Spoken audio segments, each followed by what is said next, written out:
குமரி மாவட்டம் வில்லிக்கரை அருகே உள்ள மாடத்தட்டு விளை பகுதியில் பழமை வாய்ந்த தேவாலயம் உள்ளது. இங்கு ஆண்டுதோறும் ஜனவரி மாதம் 10 நாட்கள் திருவிழா நடைபெறுவது வழக்கம்.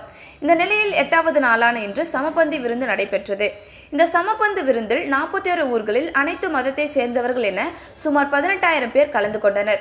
இதில் 108 ஆடு மற்றும் 1800 கிலோ அரிசியை பயன்படுத்தி கறி விருந்து போடப்பட்டது. சமபந்தி விருந்தை முதலில் தேவாலயத்தில் சுற்றியுள்ள அரசு மற்றும் தனியார் பள்ளி மாணவ மாணவிகளுக்கு வழங்கிய பிறகு அனைத்து தரப்பு மக்களுக்கும் வழங்கப்பட்டது.